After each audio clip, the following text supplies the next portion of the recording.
이와 같이 내가 들었다. 한때 부처님께서 대비구 38,000 인과 보살마살들과 함께 사이국 왕사성 기수급 고도관에 계셨다. 그때 세종께서는 많은 대중을 거느리시고 남쪽으로 가시다가 한 무더기에 뼈가 있는 곳에 이르렀을 때 열애께서는 몸을 땅에 대고 그 뼈에 예배하셨다. 안왕과 대중은 깜짝 놀라 부처님께 여쭈었다. 세존이시여, 삼계를 통틀어 으뜸가는 스승이시며 온 중생에 자비하신 어버이시라 만 중생이 귀의하고 예배드리는 열애이신데 어찌 저 마른 뼈에다 예배를 하십니까? 부처님께서 안한에게 이르시되 그대는 비록 나의 상수제자로서 출가한 지도 오래되었거늘 아직 널리 알지를 못하는구나. 이 한 무더기의 마른 뼈가 혹 전생에 나의 조상이었거나 여러 대에 걸쳐 나의 부모였을지도 모른다. 그래서 내가 지금 예배를 한 것이니라 하셨다. 부처님께서는 다시 안한에게 이르셨다. 그대는 이 한 무더기의 뼈를 두 가지로 구분하여라. 만약 남자의 뼈라면 희고 무거울 것이며 혹시 여자의 뼈라면 검고 가벼울 것이다. 안한이 다시 세종께 여쭈었다. 세존이시여, 남자는 이 세상에 있을 때 도포의 띠를 두르고 목화를 신고 사물을 쓰기 때문에 그 복장을 보고 남자임을 알고 여자들은 붉은 연지를 바르고 고운 옷을 입고 있었고 여자임을 알지만 죽고 난 지금은 그 뼈가 다 한 가지인데 어찌 구분이 되겠습니까? 이 제자에게 가르쳐 주십시오. 부처님께서 안한에게 이르시기를 안한아, 남자들은 세상에 있을 때 때로는 저를 찾아가 강의도 듣고 선보에 예배하고 부처님의 명호를 염하기도 했기 때문에 그 뼈가 희고 무겁다. 그러나 여자는 세상에 있을 때 정을 통하고 아들, 딸을 낳아 기르매 자식 하나를 낳을 때마다 진한 피, 소말, 소대를 흘리고 8말 너대의 젖을 먹여야 하기 때문에 그 뼈가 검고 가벼웁니다. 하셨다. 이 말씀을 들은 안하는 마음이 찢어지듯 하여 눈물을 흘리고 슬피 울며 부처님께 여쭈었다. 세존이시여, 어찌해야 어머님의 은덕을 갚겠습니까? 부처님께서 안한에게 말씀하셨다. 그대는 잘 듣고 또 잘 들어라. 내 이제 그대를 위해 차근차근 설해 주리라. 어머니가 아기를 베고 있는 10달 동안의 쓰린 고통은 이루 말할 수 없느니라. 어머니가 아기를 베고 첫째 달은 마치 아침에 맺혔다 저녁까지도 보전치 못하며 새벽에 모였다 난망되면 쓰러지는 풀잎 위의 이슬과 같으니라. 어머니가 아기를 베고 둘째 달은 마치 우유방울을 떨어뜨린 것 같고 어머니가 아기를 베고 석 달이 되면 마치 피가 엉긴 듯하고 어머니가 아기를 베고 넉 달이 되면 차츰 사람의 모습을 갖추게 되며 어머니가 아기를 베고 5달째는 뱃속에서 5부분의 모양이 생기느니라. 5부분이란 머리가 한 부분이고 양팔을 합하여 3부분, 양 무릎을 합해 5부분이니라.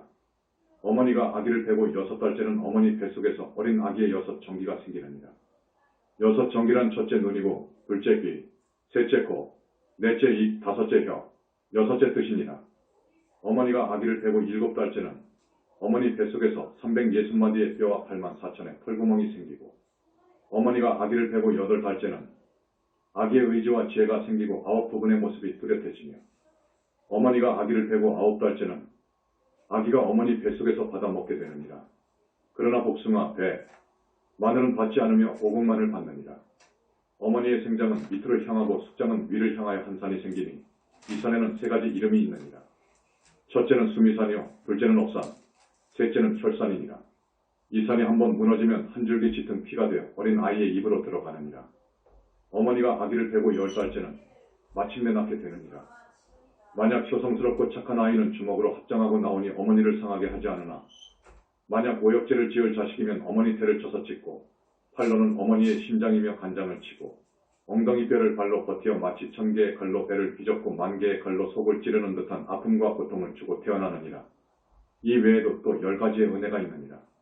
첫째, 아기를 베고 지켜주신 은혜이니 오랜 것 동안의 막중한 인연으로 오늘날 어머니의 태를 빌어 달이 차서 오장이 생겨나고 7달에 육정이 열리니 어머니 몸은 태산처럼 무거워 바람만 불어도 조심되고 비단 옷은 두고도 안 걸치시고 경대에는 먼지만 쌓이네. 둘째, 해산할 때 고통받으시며 낳아주신 은혜이니 아기를 베고 10달이 지나서 어려운 해산 달이 하루하루 다가오니 아침마다 중병 걸린 사람 같고 나날이 정신마저 흐려지듯 그 어려움은 글로 적기 어려워라. 근심과 슬픔이 가슴에 가득하여 친족에게 슬픔을 호소하고 죽지는 않을까 두려워하시네. 셋째, 자식을 낳고 모든 근심을 잊으신 은혜이니 인자하신 어머니가 그대 낳던 날 오장육부를 쪼개고 해치는 듯 몸과 마음이 모두 끊기는 듯하고 마치 양을 잡은 자리처럼 피 흘렸어도 아기가 건실하단 말 들으면 그 기쁨이 더하고 또 더하네. 그러나 기쁨 뒤엔 다시 슬픔이 일어나니 그 고통이 몸과 마음에 사무치네. 넷째, 쓴 것은 삼키고 단 것은 먹여주신 은혜이니 부모의 은혜가 깊고 무거워 사랑과 보살핌 잠시도 잊지 않고 단 것은 먹이시느라 잡수지 못하고 쓴 것은 잡수시되 찡그리지 않으시네.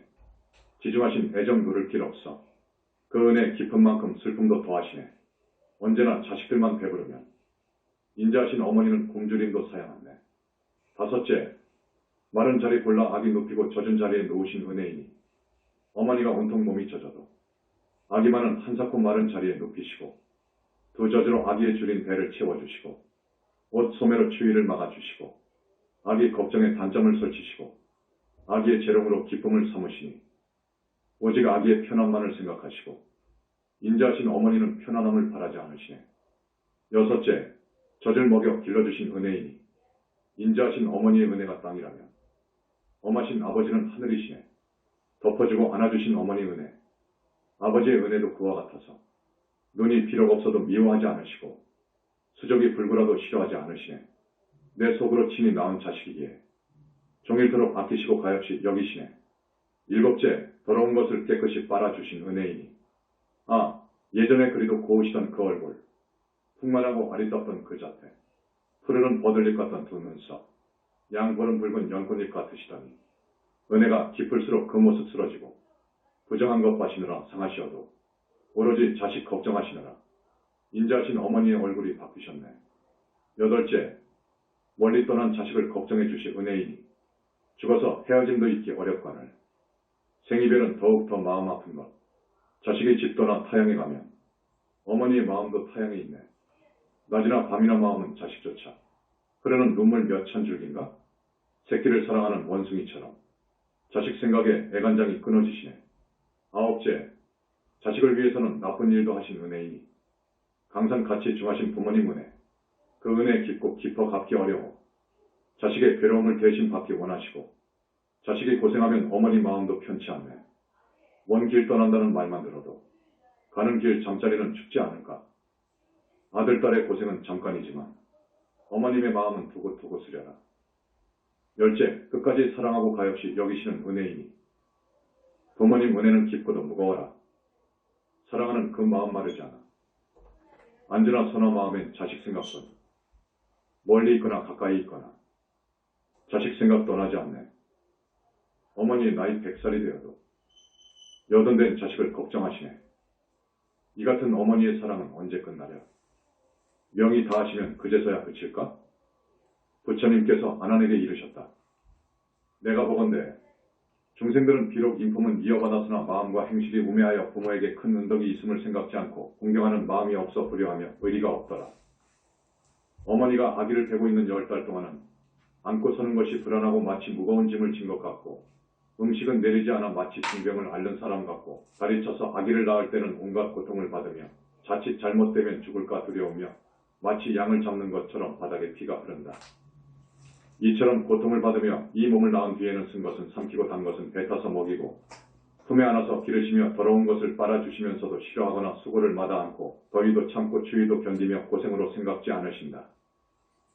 자식은 마른 자리에 눕히고 어머니는 축축한 데서 자며 3년 동안이나 어머니의 젖을 먹이며 자라서 동자가 되고 청년이 되면 예절과 도의를 가르쳐 혼인시키고 벼슬을 시키거나 직업을 갖게 해주신다. 이처럼 무거운 짐을 지는 것 같은 수고를 하고 나서도 부모의 사랑은 그치지 않고 아들, 딸이 병에 걸리면 부모도 같이 앓고 자식의 병이 나으면 인자한 어머니의 병도 나으신다. 이와 같이 기르고 보살피며 어서 어른이 되기만을 바라신다. 마침내 자식이 다 자라면 오히려 불효를 하고 부모와 더불어 말을 하는데도 그 언행이 공손하지 못하고 눈을 부라리고 눈을 흘기며 부모와 형제들을 속이고 능멸하며 형제간에 욕하고 때리며 친척들을 헐뜯는 등 예절과 채모가 없다. 또 스승의 가르침도 따르지 않으며 형제간에 한 말도 이를 어긴다. 어디를 가거나 돌아와서도 어른께 아뢰지 않고 언행이 교만해지고 제 마음대로 일을 처리한다. 이런 일은 부모로서 훈계하고 백구나 숙부들도 이를 타일러야지 귀엽게만 보고 어른들이 감싸주면 차차 자라면서 사나워지고 삐뚤어져서 잘못을 일러주면 오히려 성을 내고 원한을 품게 된다. 또 좋은 것은 버리고 악한 친구들과 어울려 이런 습성이 몸에 배서 마침내는 관계 어린 개그를 꾸미고 남의 꾀임에 빠져 타향으로 도망치거나 부모를 배반하여 집을 떠나 고향을 등지거나 혹은 장사꾼이 되거나 병졸이 되어 싸움터에 나가는 등 떠돌다 장가라도 들면 거기에 얽매여서 영영 집에 돌아오지 못한다. 혹은 타향에서 지내는 동안 근신하지 않고 함부로 굴다가 남의 꾀임에 빠져 사건에 관련되어 관가에 잡혀 끌려다니거나 억울한 형벌을 받고 감옥에서 목에 칼을 쓰고 발목에 사슬을 차기도 한다. 혹은 병에 걸려 고통받고 재난을 당해 고나고 괴롭고 굶주려도 돌봐주는 사람도 없이 고생하다가 마침내 남의 미움과 천대를 받고 의지할 데도 없이 길거리로 쫓겨나서 죽게 되어도 누구 한 사람 구원해 주지도 않으니 이윽고 죽은 뒤에는 시체가 붓고 썩고 햇볕에 쬐고 바람을 맞아 타양 땅에서 백골이 이리저리 굴러다니게 되니 일가 친척과 만나고 즐긴다는 것은 영영 이루지 못하게 된다. 부모의 마음은 늘 자식을 따르고 근심 걱정이 끊이지 않으니 혹은 피눈물을 흘리며 울어 눈이 어두워지고 심하면 장님이 되기도 하고 혹은 너무 서러워 기진하여 병이 나기도 한다.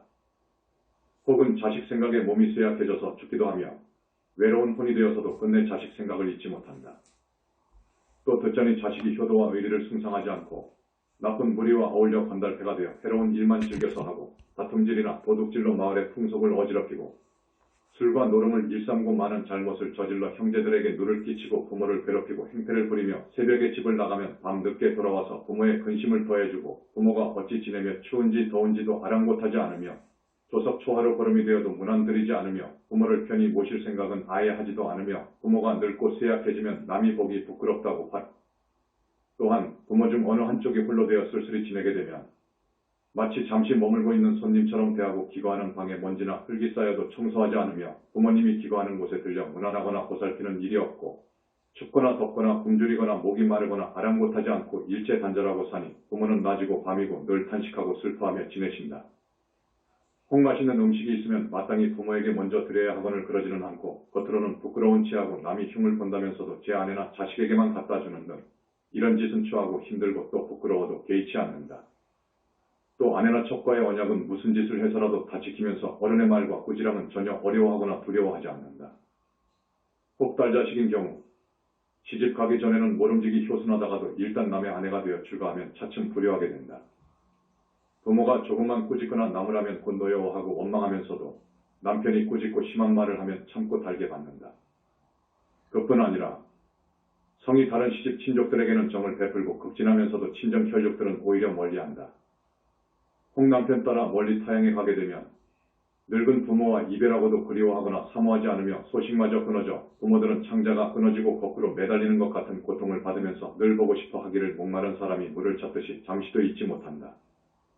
부모의 은공은 한량없고 가히 없어 불효하는 허물을 졸지에 이루 다 말하기 어렵다.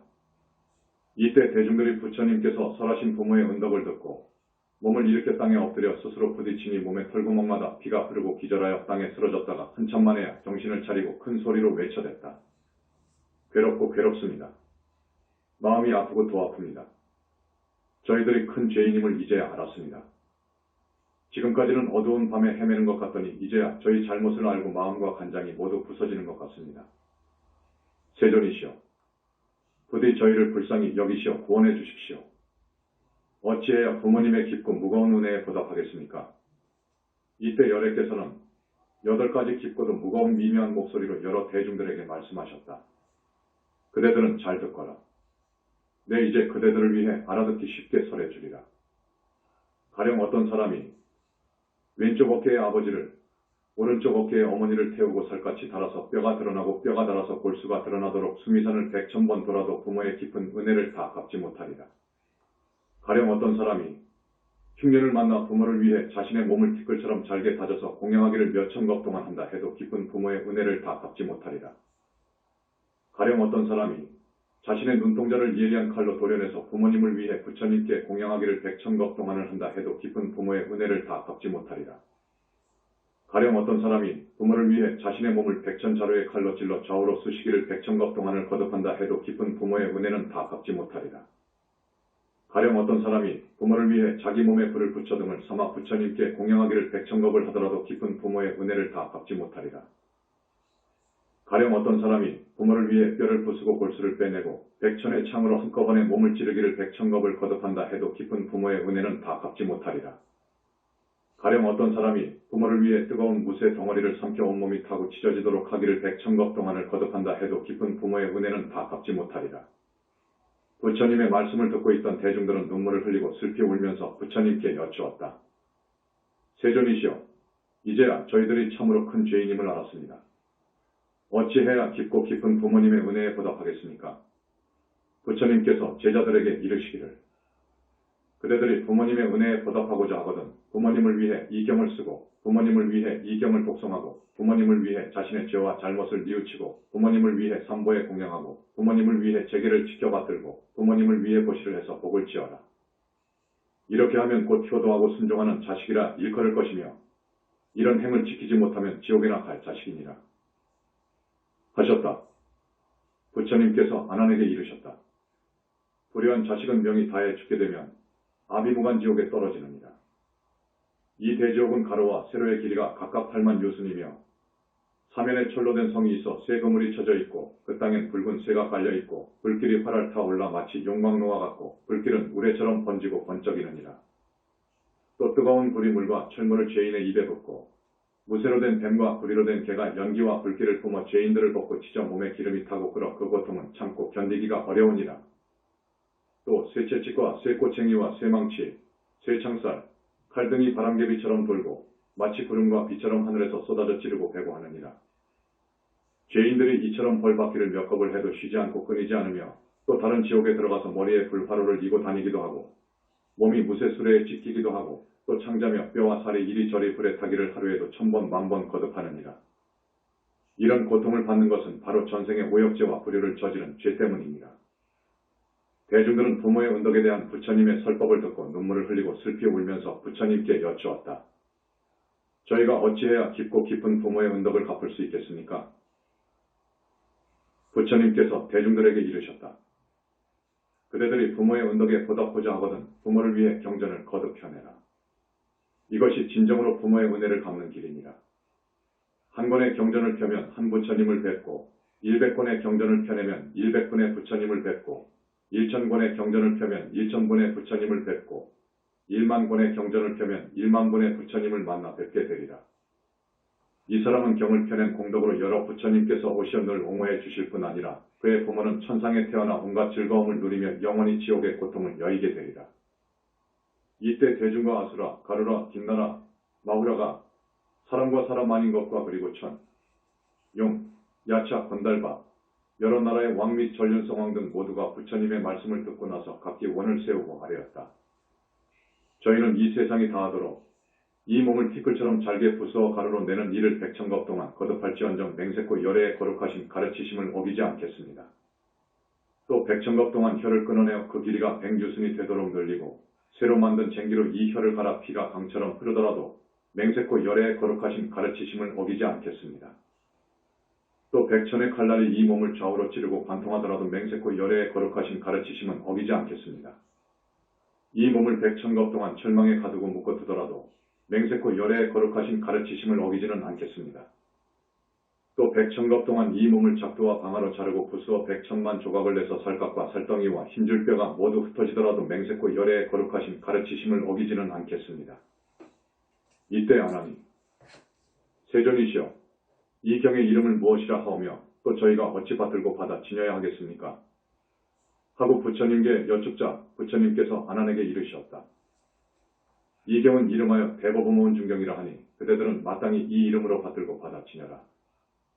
그러자 모든 대중과 천, 인, 아수라 등은 부처님의 말씀을 듣고 모두 크게 기뻐하고 믿고 받아 지녀 행하기로 하고 예를 드리고 물러났다.